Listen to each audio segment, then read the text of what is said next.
dal kasta oo dunida ku yaala waxa uu leeyahay caasimaduna waa muraayada la iska dhex arkay oo dal u yeesho. dal kasta waxa uu ku dadaalaa sidii uu sii xoojin lahaa bilicda iyo ka shaqaynta horumarka caasimadiisa. markaas aan soo laabana dalka Jamhuuriyadda Djibouti oo wadankeena hooyo, maxaa u diiday dadka inay ka shaqeeyaan horumarka iyo sidii ay bilicda caasimadeena kor ugu qaadi lahaayeen. waxaan booqanay liiseega Djibouti waxaana aan halkaas kula kulanay qaar ka mid ah dhalinyarada ka barta iskuulka liiseega waxayna nooga warameen daroonkooda ku aadan dadkan ku qoraya darbiyada. ciyaalkeena ku qoraya gidaarada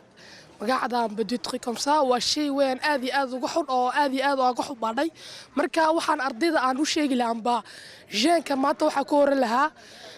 walaalayaal ka daaya gidaaradan amba kalaasadan aad ku qorqoraysid waxaan dhici karin ay umadu ay supportay karin waayo waxay kaga dhacaysaa imaaniteegeena kaga dhacaysaa doc waxaan oranayaa marka ma fiicno inaan lagu qoro gidaarada amba lagu qoro mirarka naabaqtu waa noqoto amba kalaas ha noqoto amba dibadda kalaas ka noqoto amba gidaar kasta ha noqoto arday baa jirta ka dambayso oo meesha dhiganaysa arday baa jirta ka dambaysa oo wax doonaysa inay ku barato marka adaa wax xun aan ka aragna meeshii wada saan ardiga uu sameeyo baan anaguna bir sameeynaa marka waxaan oranaynaa sheega ma jiro ee walaalahayow han dhowrano iskooladu waa iskooladeeni gidaaradno gidaaradeeni. dadku iskuma jiraan dadka qaar ayaa darbiyada amba miirasha waxay ku qoraan magac aan la fahmaynin waxayna u badan yihiin iskuulada dugsiyada sare iyo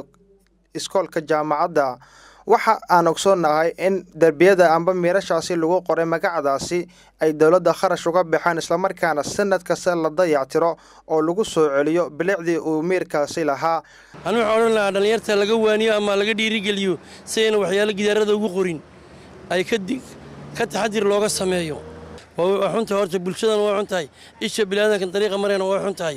ciyaalkana waa xunto tarbiyad xumo ay baranayaan iyo dhaqan aan garanayn bay baranayaan oo Yurubta kala yimaadeen. dhibaato xoogan ayaa kulli ka dhex jirta ninkii hantilaha ee guriga lahaa iyo iyaga Soomaa ayaa ka jirta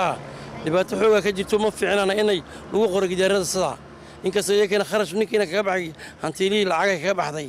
inuu inta uu kharash geliyo ranji mariyo dhibaatada caynka uu sameeyay ciyaalkana waa ka waaninay inay ka daayaan. balse dadkeena qaar ayaa sidii aan waxba iska bedelin oo dalkan aanu tureynin waxayna markasta ku qoraan casharo aanan fahmaynin.